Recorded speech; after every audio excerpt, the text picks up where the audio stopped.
Mostly in the high teens, feeling pretty fresh with that gusty wind across the far north. That'll be lighter on Saturday, although still some showers across Shetland. Many places start fine and the east will stay that way on Saturday, but look at this, some more wet and windy weather coming into western areas through the day. Temperatures again in the southeast over 20 degrees, but elsewhere feeling cooler as more rain and wind arrive.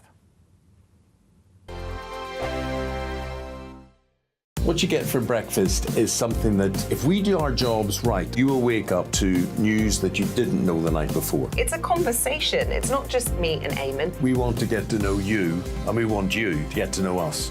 From 6, it's Breakfast with Eamon and Isabel. Monday to Thursdays on GB News, Britain's news channel. Westminster is going around in ever-decreasing circles, followed by the media. Britain is broken.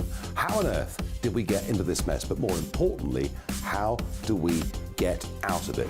Join me at 7 p.m, Monday to Thursdays on Farage, here on GB News. We will have open, rational debate. We've got to work out how Britain moves forward from this. Join us here on GB News, the People's Channel. Britain is watching. Join me, Andrew Pearce and Bev Turner, Monday to Thursday, 9:30 a.m. Who benefits from that? Not the British public. And on Fridays, join us, Tom Harwood and Ellie Costello from Britain's Newsroom. That's what you get with this show. That's fantastic. If it's happening, we're talking about it on Britain's Newsroom. GB News, Britain's news channel. GB News, unlike other broadcasters, isn't obsessed with the London-Westminster bubble. We think there's a nation beyond the M25, and that's why we talk about the issues that matter across the land. Join me on State of the Nation, 8 to 9 o'clock, Monday to Thursday, on GB News. Daisy's listening, and you should too. People in Britain, they love free speech, but they also love fair play. I don't care if I'm speaking somebody from a trade union, from the Labour Party, somebody from the SNP. And I think the viewers like to see that actually we can challenge one another, but in a positive way. We think we ask the questions that people want to ask, and often we ask the questions that we wanted to ask in Parliament but never got the chance to ask. So join us every Saturday, 10 a.m. till noon on GB News, Britain's news channel. Nightmare commute? Kick it up a gear with me, Patrick Christie's, at drive time, 3 till 6 p.m, Monday to Friday on GB News Radio. You can listen online and on DAB+, on the smart speaker app and on the GB News app. And if you've got an Alexa, all you have to say is, Alexa, play GB News. We're also on TuneIn and the Radio Player apps. From the school run to rush hour, get revved up with me, Patrick Christie's, on GB News and GB News Radio.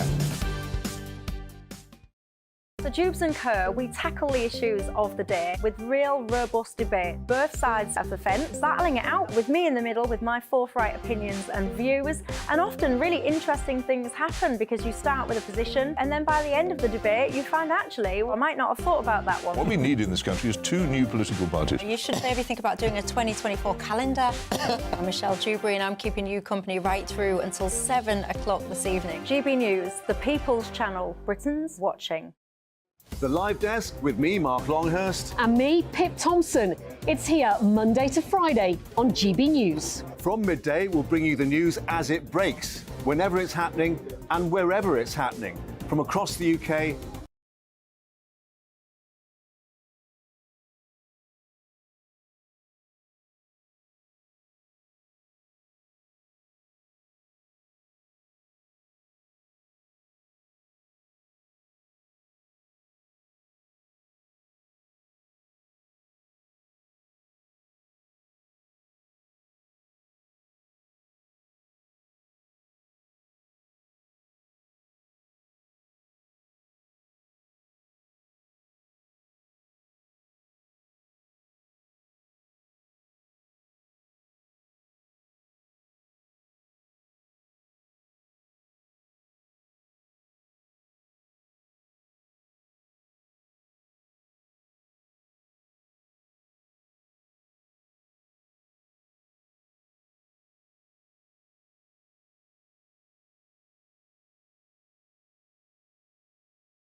Jill, thank you. Well, let's bring you the latest headlines this hour, and I have some breaking news for you that's coming into us all the time. The detail we have at the moment is that several people have lost their lives following a double shooting in the Netherlands. We understand it took place in the Dutch port city of Rotterdam. Also, I can tell you that a 32-year-old man has been arrested near a medical centre. Many reports online indicating it's the Erasmus Medical Centre where one of the shootings took place. The first attack, as we piece together these events that are coming to us from the Netherlands, the first attack took place at a nearby flat. It's unclear whether the two events are linked, but they are being reported together, for whatever meaning that has. Dutch police, though, say the suspect was a student at the university where the shooting took place. Online, we've seen fire appliances rushing to the scene at the Erasmus University and the perpetrator being arrested by police in the grounds of the Erasmus Medical Centre. So that is the sad news coming to us from the Netherlands today. Several people confirmed dead following that double shooting incident in the Dutch port city of Rotterdam. We'll bring you more detail on that as it becomes clearer. Now, also in the news today, the family of a 15-year-old girl who was stabbed in South London yesterday morning have been paying tribute to her as the police investigation into her murder continues. Eliane Andam was attacked while she was on her way to school in Croydon. In a statement, her family said, "Our hearts are broken by the senseless death of our daughter. Eliane was the light of our lives."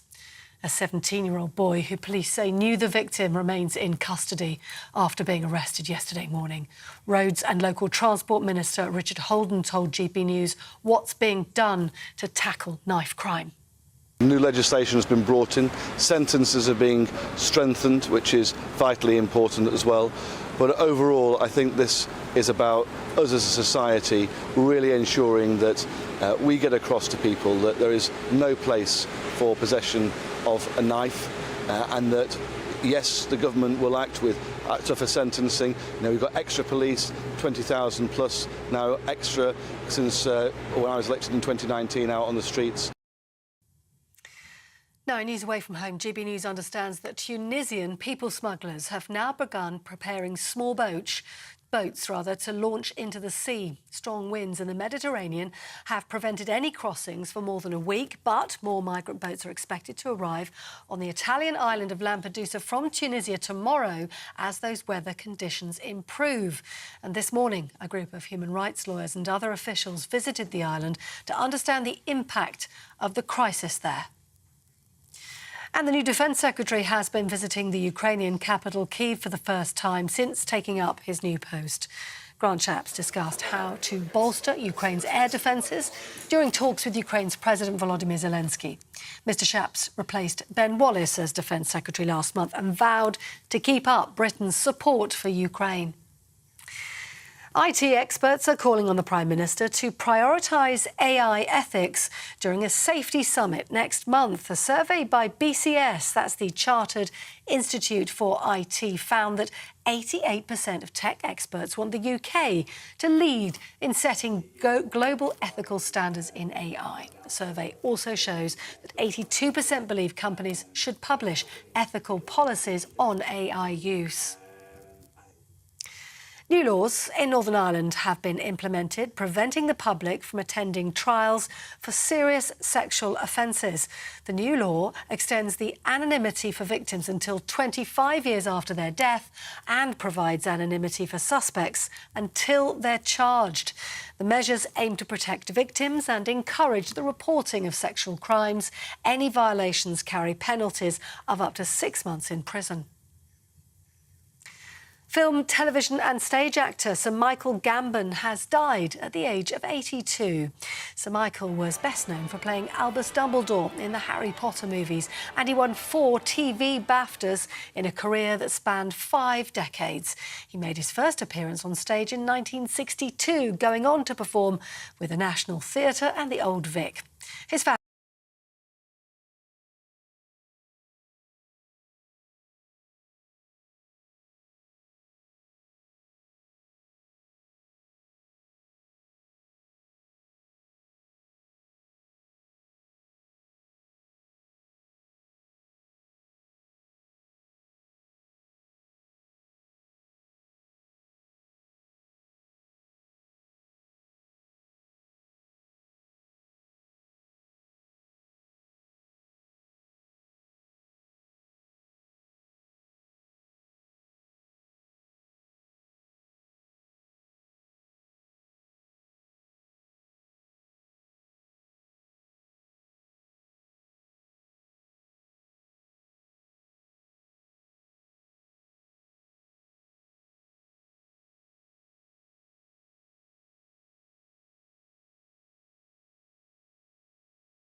Blair, John McTernan. Good evening, Jess. Evening. Not seen you for a while. No, I know, it's great to be back. back. Welcome back. What a strange story about that tree. This is not on my agenda tonight. Don't worry, I do not think it is Britain's top news story, but it was just the last one on there. Oh, a 16-year-old boy. What an odd... Who would even Who hates trees? Yeah, what's that tree ever done? I mean, honestly, just when you think, right, this world cannot get any more bizarre, just when you think, you know what, maybe I've heard it all, something pops up that kind of makes you think, actually, no, there's even more oddness going on than we even know about. So anyway, get in touch with me tonight with all your thoughts. Whatever it is that's on your mind tonight, gbviews@gbnews.com is how you get hold of me, or you can tweet me, or whatever it's called these days, at GBNews. Lots coming your way tonight. I want to talk to you about knife crime, NHS, you know, all this student debt that people are racking up. Do you think we can kind of try and lock people into the NHS? Would that help? And we could offer in return, I don't know, some kind of discount or rebate or whatever on their outstanding loans. And also, I want to talk about us. I didn't really think that I'd be saying that, but you never know what each new day brings. But yeah, lots coming your way tonight. I look forward to the debates. Now, I want to start with knife crime because you might be familiar with what happened yesterday. It was in the headlines as well. A 15-year-old girl was stabbed on her way to school. I mean, just as I am saying that, I am getting chills all over myself because can you imagine you've got a little girl, you send her, we all do it, to your kids, your grandkids, whoever, you give them a kiss, you wish them a good day, and on their way they go. You never expect for that child to not return home. This is an absolutely horrendous case, but unfortunately, it is one of seemingly many. It's very hard these days to go, it feels like, a week without hearing stabbings, and it does seem to be often very young people, teenagers, involved in this. So I'm asking quite an open-ended question on this. How do we stop this? Well, I think, you know, we tend to see issues like this as specific issues and come up with specific policies to tackle them. But I think knife crime, as in so many of these increases in crime generally, are part of a much bigger problem that we have in the country at the moment. And it's to do with, in the case of young people, you know, carrying knives and stabbing each other, a breakdown, I think, of family values, how they're brought up, what they believe to be right and wrong, permissible, unacceptable, a kind of inurement to pain and the causation of pain, which is bizarre. You know, I couldn't even begin to think what it feels like to plunge a knife into someone. And then, of course, there's the whole policing issue. Then there's the law, then there's the judicial process itself, which only results in about 2% of serious crime being, you know, resulting in a conviction. A charge rate of only about 3.5%. But that's all the causes. What about the solutions, the consequences? Yeah, so I think in order to come up with solutions, you do need to establish what the whole array of what the causes are, so that you know that you're actually addressing the problem correctly. I just want to say, by the way, if you're wondering on the screen, this is the 15-year-old little girl that was very sadly killed in Croydon yesterday. Leanne Andam was her name. Sorry, continue, Ben. So, you know, a kind of holistic approach, as far as I'm concerned, would be obviously more stop and search, removing the legality of owning instruments like machetes and zombie knives, as they're called. Concentration in the communities on training and education about how serious carrying, you know, knives is, and not allowing it to be somehow romanticised or brought into a sort of gang culture on the back of a notion that, you know, you're a man if you carry a knife. I would crack down also on low-level crime. You know, so much of this results from people being introduced to crime at a kind of low level, which the police tend to tolerate nowadays, and that's a kind of entry level as well, because a lot of these gangs, like drug gangs and stuff like that, they actively recruit. The younger the better, because they think, actually, if you've got this young kid involved in whatever, chances are you might end up getting a lesser sentence, perhaps, if it is a child. I just want to... Yeah, I think Ben is right. It's got to be holistic, definitely a holistic response. But you're going to say something? No, I was just going to tell the viewers, just bring everyone up to speed. These zombie-style knives and machetes we've just been talking about, apparently the government has introduced a ban on these. They're giving the police more powers to seize these things. Apparently, machetes and knives that are designed to look intimidating and threatening will be illegal. The maximum penalty for the importation, manufacturing, possession and sale of these things will be increased from 6 months to 2 years, and the maximum penalty for sales to under 18s as well will be expanded. The point you said there, increase from 6 months to 2 years. They're illegal already. They've been banned already. This is another ban on top of a ban. And sometimes what you actually need is, Ben said was right, holistic work. Sometimes what you need is the really slow work of changing the culture in which these young people are brought up.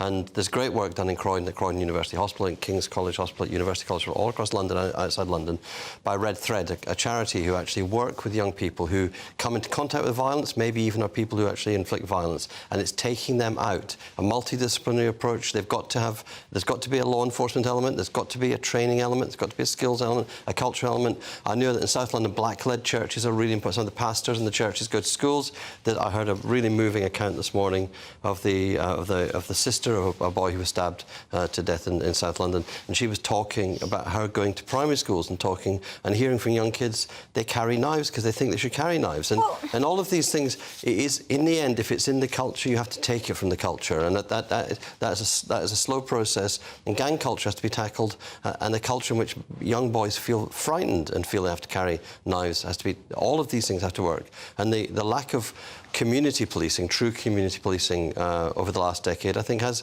had a real cost on the streets of London. Yeah, you know, I'm just looking at this. In 2021, for example, 7,763 pupils were suspended for taking items, including knives and BB guns, into school. 541 of them was expelled. But get this. Among those figures are children as young as 4. I mean, I've got a 3-year-old child. Well, that's a parenting issue, isn't it? Well, I cannot get my... I also don't understand, like, what they're alleging. Obviously, this is a live case, I need to be careful, but they're alleging that yesterday's stabbing in Croydon, some of the eyewitnesses are saying, it was carried out by what they say was a foot-long machete. That's how they're describing it. And I cannot get my head around how can a person, an individual, wander around with a foot-long machete, either down his pants or wherever, and seemingly nobody notices. I thought about that. I gave that the description's not entirely accurate, I think, because a foot isn't that long. You know, you can get a kitchen knife that's a foot long. I don't want to be crude. It is before the watershed. But putting something that long down your trousers... Oh, well, I mean, I wouldn't put it down my trousers. That's a very dangerous thing to do. What I'm saying is a lot of these kids, they will have them kind of down their trousers. They'll be whipping them out very quickly. None of this sounds right. I do apologise, but you get what I'm saying. And I just can't understand. How are you able to conceal these things from your parents? I get that, but I also think we're at the end of 13 years of brutal cuts to public services, to cuts to social work, cuts to youth work, to youth clubs, to the support staff for education in schools, in further education, in secondary schools. And the consequence of cuts to public services is a degradation of the public sphere. The streets we walk on are less safe because there were cuts to community support officers. And if you can't, no, you have no. It is not an excuse. It's an explanation. And the thing is, we have to tackle these issues, and you can't tackle them by going, we had to cut these things. We didn't have to cut the public services. The cuts have consequences, and the people who are to blame for that are the members of the current government, the Prime Minister, his Home Secretary, his Chancellor. They all committed these cuts, and they all hold responsibility for the unsafeness. You know, has been taken to new highs by this government. I appreciate it feels like they're cuts because I think they manage everything so badly. Well, they've cut the courts badly, so there's a massive backlog. You can't get criminal justice, not just because the cops don't catch people, but because when they catch them, the backlog of getting your case into court takes so long. And, you know, justice delayed is justice denied. Absolutely, but I don't think it's for want of spending. You know, you look at the NHS, for example, people keep saying, what happened to the 350 million that Brexiteers promised would be spent every week on the NHS? Well, actually, we spent that plus a hell of a lot more on the NHS. We're basically a country with a large NHS, a big state pension, and very, very few other public services, including an underfunded defence force, an underfunded armed forces, the smallest army in British history. All because the government made sense. I completely agree with you on the military. Well, I was not expecting that. We got to the point of we ended on an element of agreement there. You know, some people are saying that you're blaming this on Sadiq Khan. And don't get me wrong, I mean, London, it's not great when it comes to stabbings, but the West Midlands, Greater Manchester, apparently those police force areas. Serious crime is special measures that Greater Manchester Police Force. Yeah, I mean, I've got to be honest as well, these kind of things, these zombie knives, they have been illegal, as we're saying, for quite some time. I often ponder as well, and I know people won't like this, about, what do you call them? You know, like metal detectors on school entrances. Would you support those? I think in some places you have to have metal detectors. You have to make... Sometimes you have to stop people being dangerous to make other people safe. I think if it's endemic, I would sadly support it, but it would be a really regressive state. It is. No, it's terrible. It's terrible to think of us lacking so much trust in each other that we have to do these things. Yeah. Well, you know what? If you were watching my show on Friday, if you missed it, actually, just go catch up on YouTube, because we had a man, Martin was his name, and he was actually talking to us about his son that was stabbed to death at age 16. It was really powerful, and he has got some really strong messages for any young people that are even considering carrying a knife. It's just not worth it. It is just not worth it. Keep your thoughts coming in, gbviews@gbnews.com. Let me know your thoughts coming up before the end of the programme. Lots to fit in. NHS. Should we try and help people retain within the NHS by perhaps, I don't know, writing off some of their student loans? Would you support that? VAT on private schools, yes or no? And also, GB News, the goings on over the last few days. We've got it all coming. Don't go anywhere.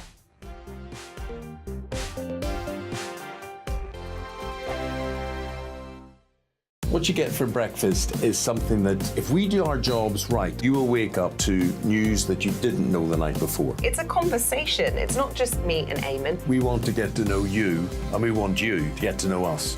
From 6, it's Breakfast with Eamon and Isabel. Monday to Thursdays on GB News. Britain's news channel. Nightmare commute. Kick it up a gear with me, Patrick Christie's, at Drive Time, 3 till 6 p.m, Monday to Friday on GB News Radio. You can listen online and on DAB+, on the smart speaker app and on the GB News app. And if you've got an Alexa, all you have to say is, Alexa, play GB News. We're also on TuneIn and the Radio Player apps.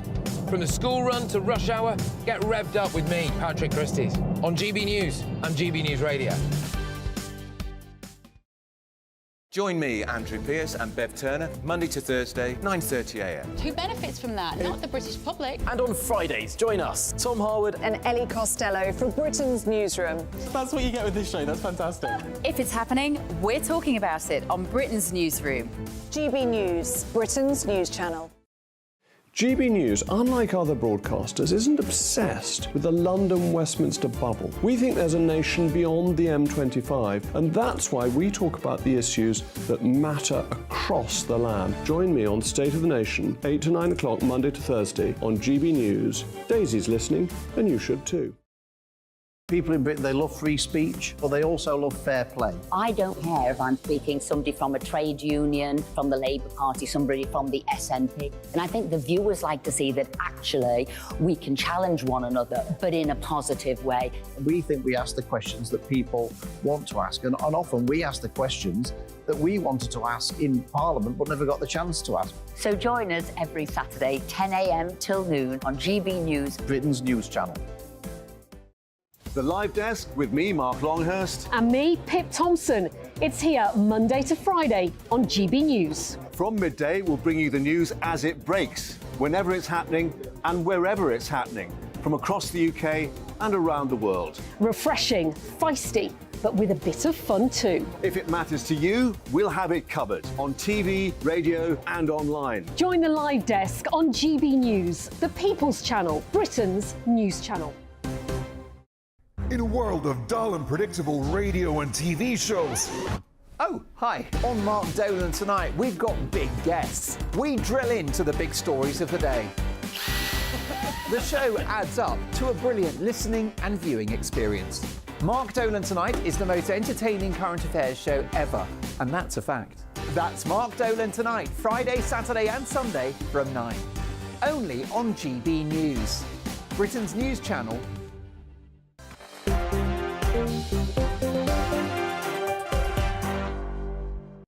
Hi there, I'm Michelle Dewberry with you till 7. The CEO of First Property Group and former Brexit Party MEP Ben Habib and the former advisor to Tony Blair, John McTernan, alongside me. We're talking about knife crime, particularly when, you know, these teenage kids and all the rest of it. How do we stop it?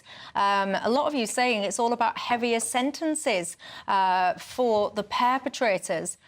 Dale says, until we get the balance right between human rights and discipline and enforcing discipline, we will never stop the issue. Dale says young people have no fear of authority whatsoever because authorities simply cannot enforce the law for fear of recriminations. There you go. John says the lack of basically community policing, that is not going to stop knife crime. Even when those guys are there, he's arguing that they don't have any powers. And he's saying basically when it comes to this stuff, they are perhaps pointless. Are you one of those community police officers? What do you think to that? June says so many young people now, they just don't have fear. They don't have fear of religion. They just don't have that fear. Dave says knife crime is all a part of the destruction of our society. What about all this... I'm going to make myself sound like an old Fergie now. But, you know, when you hear, like, some of this music and stuff, what's it got, like, drill music? And it's all, like, kind of the gangster stuff and... I was just about to start quoting lyrics from drill music, but, you know, when you hear yourself and you just think, you know what, I'm just going to move on. There's lots of questions on that knife crime issue. You let me know whether or not you have any solutions as to how on earth we try and stop it, because what's going on right now is heartbreaking. So many young people losing their lives for what? Right, let's move on. A new report shows that fewer than half of trainee GPs go to work full-time for the NHS. We all know by now, we've got massive waiting lists.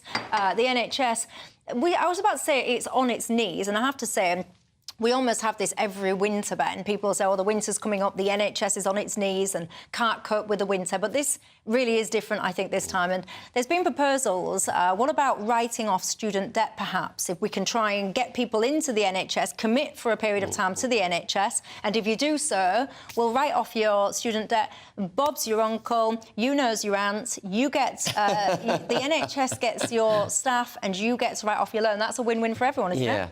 I mean, I would take the opposite approach. As John knows, because he was part of the administration that implemented this, university fees are heavily subsidised by the government, and people who've had the privilege of a British education at a discounted rate actually should either pay the loan back because it's a discounted loan anyway, or if in the case of the NHS, if you're considering some kind of policy linked to education that results in them committing to delivering what was the expectation was when they had that discounted education at the state's expense, they should have to pay up if they exit the sector. Right. I would penalise people who've had the benefit of a highly subsidised British education. Slavery. He's saying that's slavery? Indenture. It's not indenture. If it's a bit like programmes that corporates put, you know, through university. Corporates often pay for someone's education on the basis that they come and work for them for at least 3 years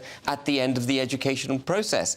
And if they don't, then they have to pay the fees back. Yeah, and that is pretty standard in the private sector, isn't it? If you go, I don't know, if you're in IT and you want to qualify up to the next level and you leave, well... Can I just say one more thing? It's entirely possible we should have a menu of different... Hang on, let him say one thing, then you say your second thing. I just want to say... No, you missed it. Something. No, you know, yeah, go on, John. You say your thing, then... See, I thought it was very interesting that it said a very high proportion don't end up working full-time. And I've noticed, certainly in our GP's practice, almost every doctor there is a woman and almost every doctor there is part-time. So I think you maybe need a range of offers to people. Some people might want to get paid to go through university, to become a doctor, and then have to pay back if they don't stay in the health service. Some people, it might be a better offer to say, work for 10 years and we'll wipe off the remaining student debt. Some people, it might be, we're going to give you a part-time, you're going to guarantee you part-time work, and if after 20 years of part-time working, you've not paid off your debt, we'll pay it off. There's all kinds of ways, but basically, at the heart of this is a recruitment crisis. Our doctors are going to work in Australia because they've got better beaches, more sunshine and higher pay. How many and of our we need to doctors find, are I think going the to- other order. It's a very large number of our doctors are going to the Australian health system. The Australian, different states are coming over and recruiting directly from the UK, and you can get the figures from the BMA. As we do in those, we go to a variety of different countries. But We we bring- try and actively recruit, say, I don't know, nurses, for example. We we should recruit nurses from the Philippines because basically middle-class families in the Philippines spend their money educating their daughters, mainly daughters, to become nurses, and it's actually good for the Philippines and good for us if people are paying for the training themselves in the Philippines. But we need to find a solution to the crisis. Some of it will be AI and machine learning, actually. Some of it will be automation. Do you agree Some with will the be caps telephone. on the intake? So, for example, there's 9,500 medical school places that's available. There's been talk about whether or not that should be extended. Dental intakes, dental school intakes as well, capped. Do you think those intakes should be capped? I think you have to find a way of managing the flow of recruits into the system, making it affordable to actually study, and having finance in the hospitals to be able to afford to employ the staff, because that's another issue too. My local hospital recently had a £150 million deficit in its budget because the demand is so high and the lack of money from the government. And so there's a big complex here. At the heart of this is people aren't going to be nurses and doctors, and we need them. And with an ageing society, we need it more. We need to find some way of going back to a virtuous circle where people do the study, working class people particularly, get in, do the study, become great nurses and great doctors. What was this other point you wanted to Well, I was just going to say, it was the Labour Party under Tony Blair, which again John will remember, that introduced these ability for just about anyone who wanted to go to university and to be funded by the state. And I just want to enumerate it. You know, every year there are about £20 billion worth of student loans handed out. And every year, about £8 to £9 billion worth of student loans are written off. So there's a hell of a lot of forgiveness. Because the coalition policy was stupid. There's a hell of a lot of forgiveness going on. Which and coalition policy? The coalition policy of trebling tuition fees to 9,000 and then changing the interest rate so that the highest rate of marginal taxation paid in our country is paid by people in the 20s. No, but the issue, the fundamental issue here... It should be the highest tax should be paid by the highest paid. The fundamental issue here is that far too many people are going to university, and the state is picking up far too big a tab for people who shouldn't be in the university system in the first place. Not enough people going to university, in my view. 3 out of 4 kids could go to university. If people who could genuinely benefit from a university education and could affect the economy in a positive way afterwards. You sound like a communist to me. State planning. Let's bring back state planning. I want to pick you up on that. No, I mean, you dumb down the educational system if everyone can go to university. Yeah, this is the question that I've got for you. You've just said 3 out of 4 young kids should be going to university. Why?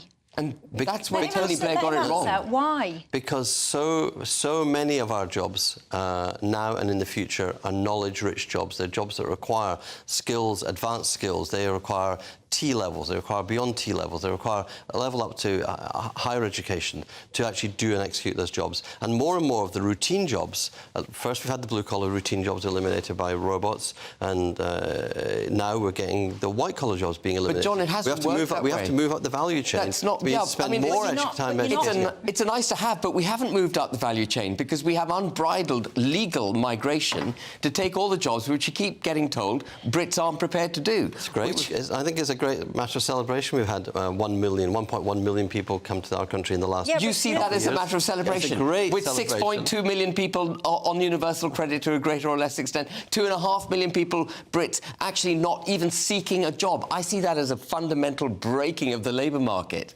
Well, I'll tell you, it'll be a fundamental breaking of my show if I don't go to the break. Lots of interesting debate there, some interesting points to pick back up on, I'm sure. But for now, I will take a quick break. When I come back, lots that I want to talk to you about private schools. Should those fees have 20% VAT on them? Also, GB News, what's been going on? Suspensions of presenters, calls for the channel to be shut down and more. We'll get into that before the end of the show. The Live Desk with me, Mark Longhurst. And me, Pip Thompson. It's here Monday to Friday on GB News. From midday, we'll bring you the news as it breaks, whenever it's happening and wherever it's happening, from across the UK and around the world. Refreshing, feisty, but with a bit of fun too. If it matters to you, we'll have it covered on TV, radio, and online. Join the live desk on GB News, the People's Channel, Britain's news channel.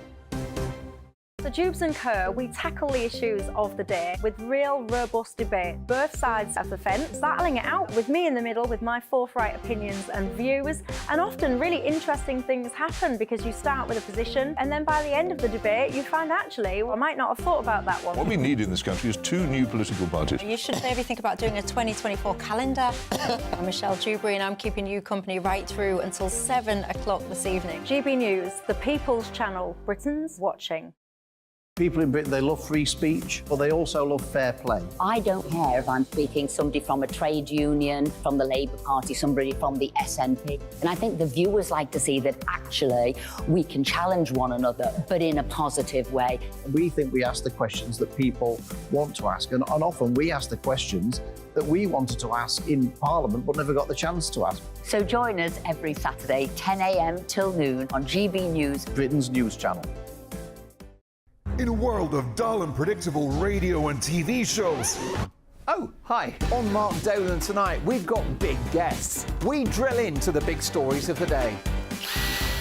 The show adds up to a brilliant listening and viewing experience. Mark Dolan Tonight is the most entertaining current affairs show ever, and that's a fact. That's Mark Dolan Tonight, Friday, Saturday and Sunday from 9. Only on GB News, Britain's news channel. Join me, Andrew Pearce and Bev Turner, Monday to Thursday, 9:30am. Who benefits from that? Not the British public. And on Fridays, join us, Tom Harwood and Ellie Costello from Britain's Newsroom. That's what you get with this show. That's fantastic. If it's happening, we're talking about it on Britain's Newsroom. GB News, Britain's news channel. Join me, Camilla Tominey, on Sunday mornings from 9:30, taking the politicians to task and breaking out of SW1 to see how their decisions are affecting you across the UK. Bursting the Westminster bubble every Sunday morning, only on GB News, the People's Channel. Britain's watching. I'm Andrew Doyle. Join me at 7 o'clock every Sunday night for Free Speech Nation, the show where I tackle the week's biggest stories in politics and current affairs with the help of my 2 comedian panellists and a variety of special guests. Free Speech Nation, Sunday nights from 7 on GB News, the People's Channel, Britain's news channel.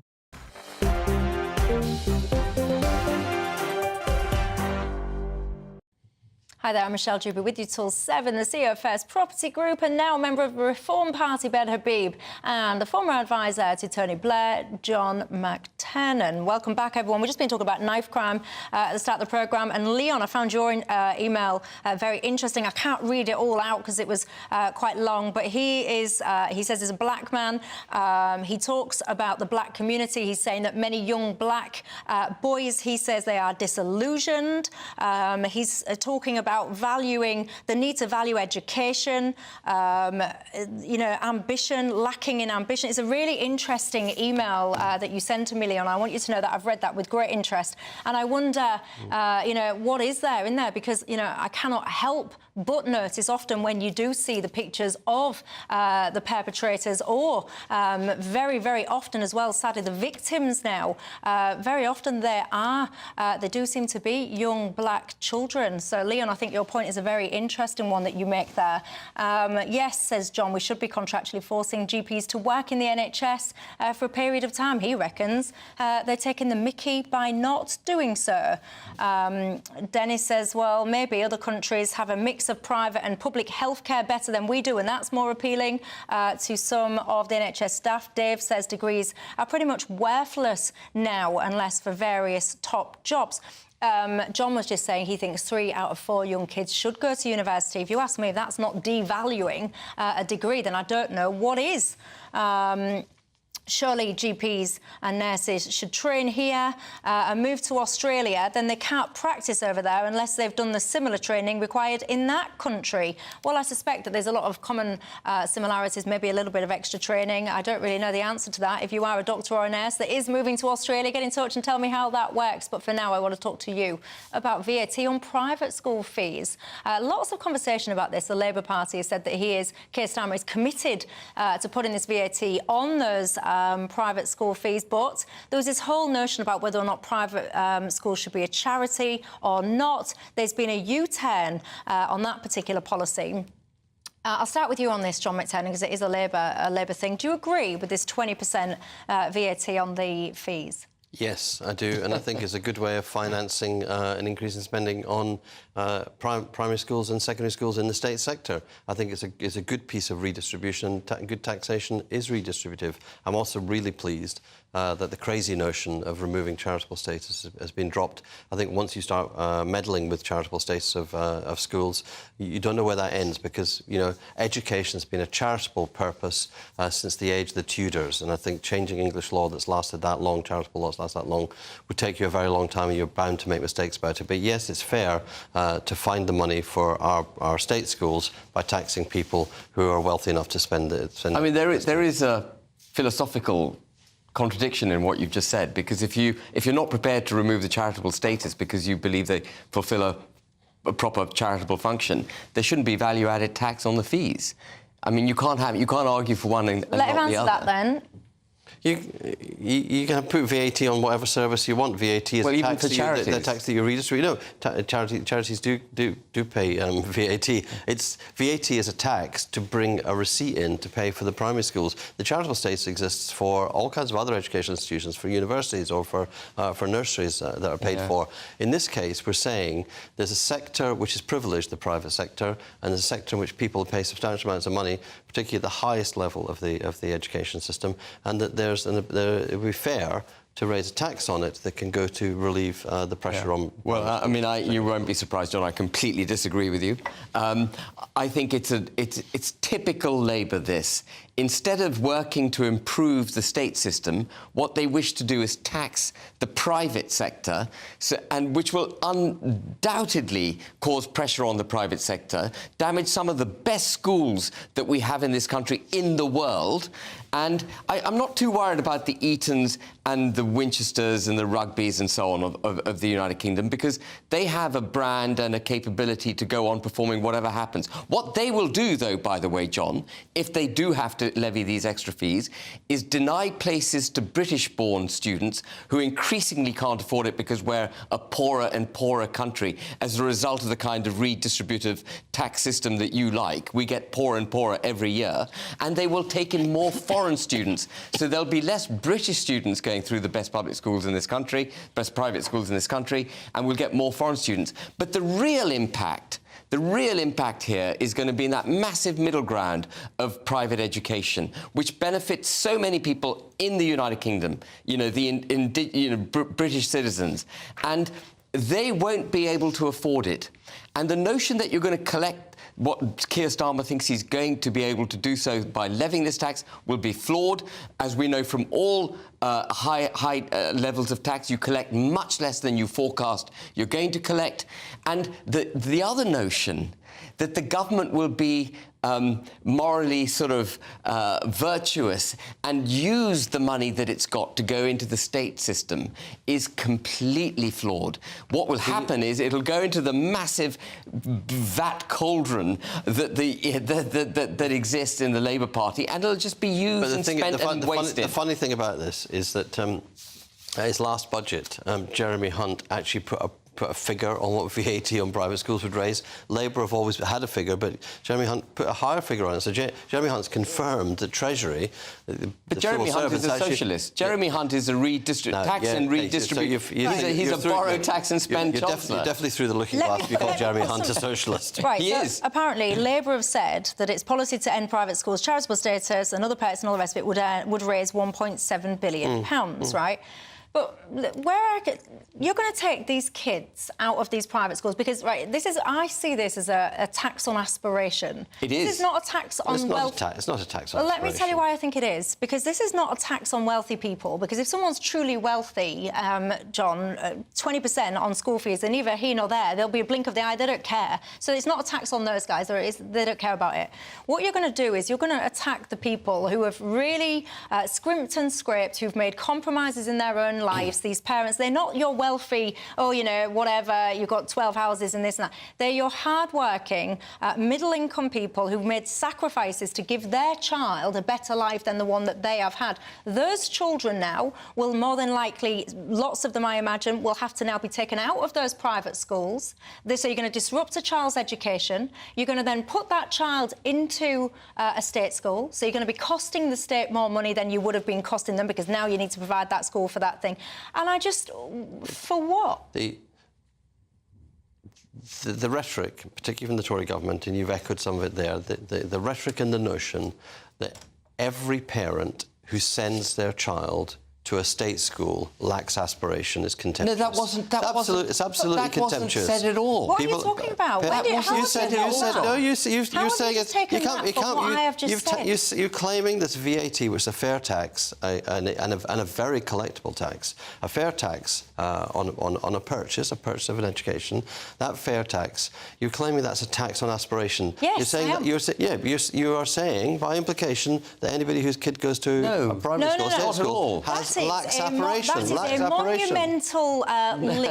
That is like a very astonishing leap. I'm not saying that at all. What I am saying... Your assumptions should be exposed. Well, luckily for me, I have you here to expose my assumptions. My service. Yeah, I'm sure I am very welcome. That is not what I am saying. You're very welcome. I wouldn't suggest for a nanosecond that any parent that sends their child to state school, whether it's by choice or necessity, lacks ambition for their child. That would be a horrendous thing to say. It would be inaccurate and it would be downright offensive and insulting. And that's wrong. not what I'm saying at all. I'm not talking about them. I'm talking about the people that look at a private school and say, you know what, that is the best outcome for my child. Because let's face it, when you compare private schools with a lot of state schools, you're going to get a better outcome if you send your kid to this private school. That's not me being unfair, harsh, or snobbish. In our incredibly class-ridden and unequal society, people are trying to purchase class advantage, and I understand that's what they're doing, but it's got nothing to do with aspiration, and it's right to tax it to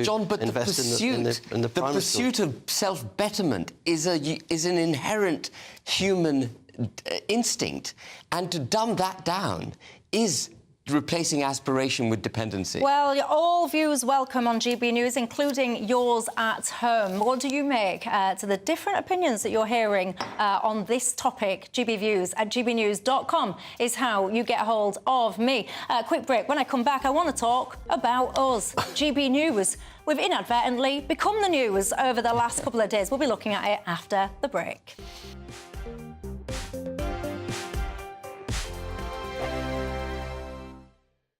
Join me, Andrew Pearce and Bev Turner, Monday to Thursday, 9:30 a.m. Who benefits from that? Not the British public. And on Fridays, join us, Tom Harwood and Ellie Costello from Britain's Newsroom. That's what you get with this show. That's fantastic. If it's happening, we're talking about it on Britain's Newsroom. GB News, Britain's news channel. Now then, Lee Anderson here. Join me on GB News on my show, The Real World, every Friday at 7 p.m. I'm not eating bloody cat. Are you Delicious. mental? Open your mouth. OK, here comes a train. Reminds me of the scene in Singing in the Rain. Adam, is that a good one? Whoa! Join me at 7 on GB News, Britain's news channel. Join me, Camilla Tominey, on Sunday mornings from 9:30, taking the politicians to task and breaking out of SW1 to see how their decisions are affecting you across the UK. Bursting the Westminster bubble every Sunday morning, only on GB News, the People's Channel. Britain's watching. Join us every night on GB News at 11 p.m. for Headliners, which is 3 top comedians going through the next day's news stories, which is exactly what you need, because when the establishment has gone crazy, you need some craziness to make sense of it. So join us 11 p.m. every night on GB News, the People's Channel, Britain's news channel. I'm Andrew Doyle. Join me at 7 o'clock every Sunday night for Free Speech Nation, the show where I tackle the week's biggest stories in politics and current affairs with the help of my 2 comedian panellists and a variety of special guests. Free Speech Nation, Sunday nights from 7 on GB News, the People's Channel, Britain's news channel. every Sunday from 11. Join Michael Portillo. There'll be topical discussion, looking at the week before and the week to come. So kick back and relax at 11 a.m. on Sundays on GB News with me, Michael Portillo. GB News, the People's Channel, Britain's news channel. Nightmare commute? Kick it up a gear with me, Patrick Christie's, at drive time, 3 till 6 p.m, Monday to Friday on GB News Radio. You can listen online and on DAB+, on the smart speaker app, and on the GB News app. And if you've got an Alexa, all you have to say is, Alexa, play GB News. We're also on TuneIn and the Radio Player apps. From the school run to rush hour, get revved up with me, Patrick Christie's, on GB News and GB News Radio. In a world of dull and predictable radio and TV shows. Oh, hi. On Mark Dolan tonight, we've got big guests. We drill into the big stories of the day. The show adds up to a brilliant listening and viewing experience. Mark Dolan Tonight is the most entertaining current affairs show ever, and that's a fact. That's Mark Dolan Tonight, Friday, Saturday and Sunday from 9. Only on GB News, Britain's news channel.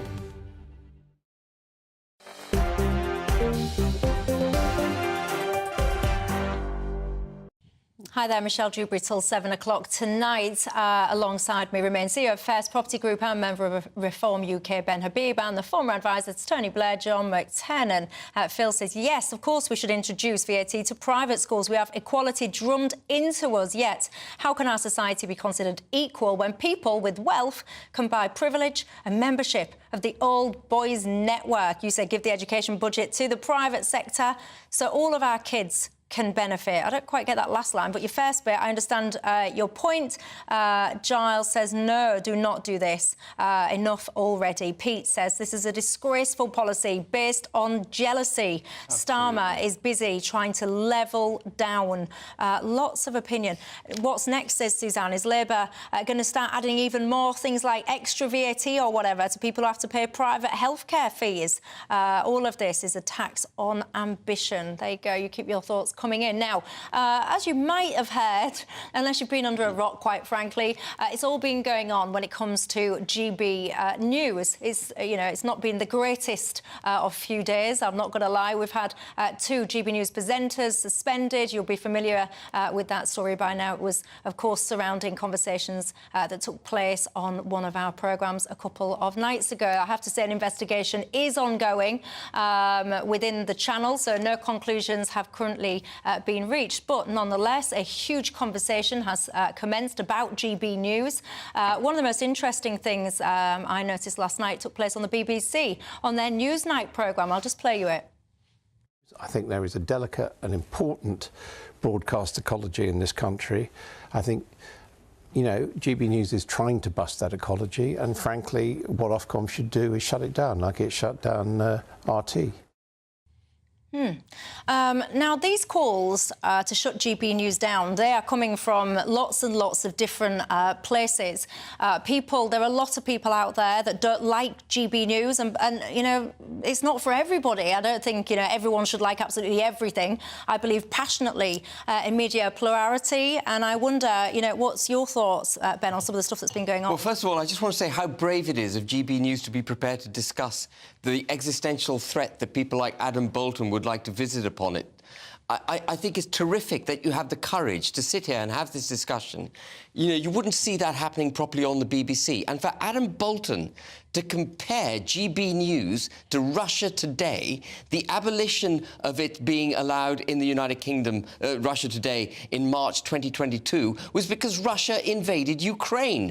What happened on GB News is that one of your guests said something very rude about another woman, nothing illegal. Well, he is a presenter, Lawrence Watson. Yeah, but he was coming on as a guest. But it was disgusting what he said. Whatever. But it wasn't illegal. It wasn't an invasion of another another country, and for Adam Bolton... That's not for Adam Bolton...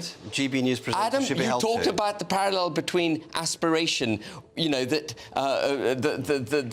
Michelle was talking about, you know, when we were talking about schools and how that somehow implied that people who go to state school don't have aspiration. Adam Bolton was unequivocally comparing GB News to Russia Today, which is outrageous. And Caroline Noakes, who champions the independence of Ofcom, was actually telling Ofcom... be angry. No, I'm not angry. I'm passionate. I'm not angry. I'm passionate. Caroline Noakes to instruct Ofcom to shut down GB News when she's a member of Parliament. She should know better. I know, but I think the thing that we were talking at the beginning about violence on our streets and the role of culture in that. Lawrence Fox's misogynistic rant was an assault on a woman, and it's not just an assault on one woman, it's an assault on all women to talk like that. It's right, I think it's right that what GB News did in suspending him. It's right to be investigating this. The process is operating properly, and that's why I think calls to close down GB News miss the point. Our news channel here, GB News, is regulated by Ofcom. It should be regulated by Ofcom. People have to have those standards. Other than that, the ecology of TV network broadcasting in the UK is there for the market to decide. And if GB News gets viewers, it gets viewers. And if it gets listeners, it gets listeners. And if it doesn't, it doesn't. And that is why it's really, really odd to have MPs and broadcasters to say a broadcasting channel should be closed down. I agree with you. I agree with you in the total difference between RT and GB News.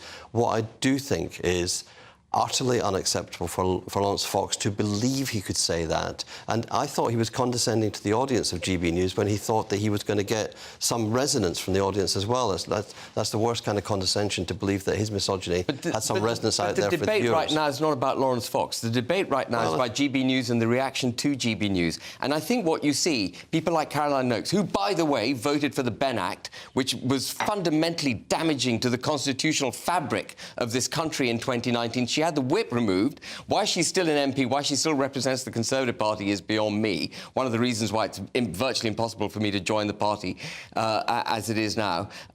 How Caroline Noakes can come on and virtue signal and want to shut down GB News, it's much, much worse than anything Lawrence Fox said last night. Because that is the dumbing down and the shutting down of free speech. She doesn't like, she thinks she has a monopoly on moral correctitude.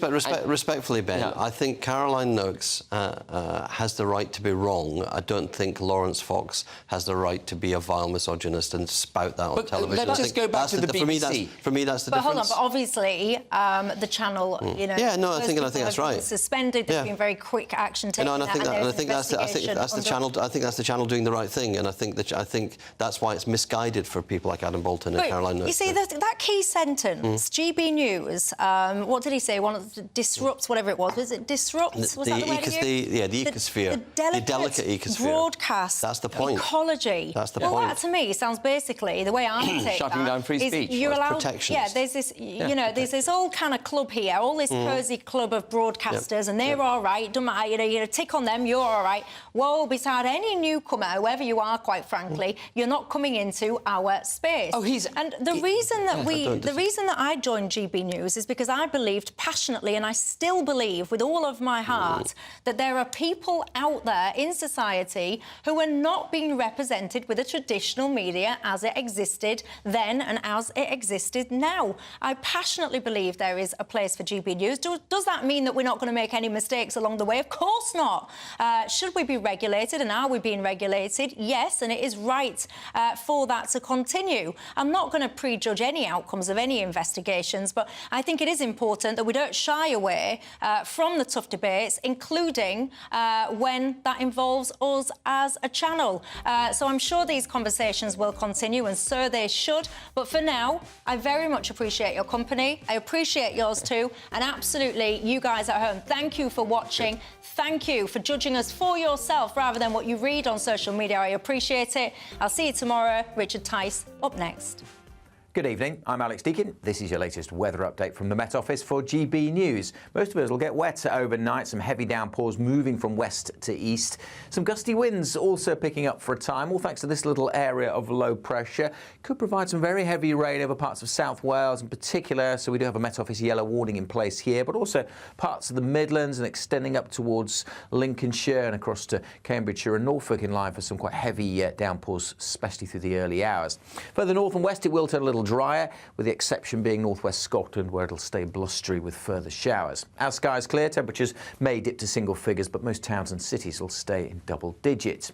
Friday is by and large a fine day, but early on there will be some rain still over East Anglia and the southeast of England. Should scoot away fairly smartly. Plenty of showers packing in over the Highlands, the Western Isles and the Northern Isles, where it'll stay blustery. One or two showers will feed in on the breeze elsewhere, but for most it's a bright and breezy Friday. Good spells of sunshine, and in the south that'll feel quite pleasant with temperatures up to 21 Celsius, mostly 16 to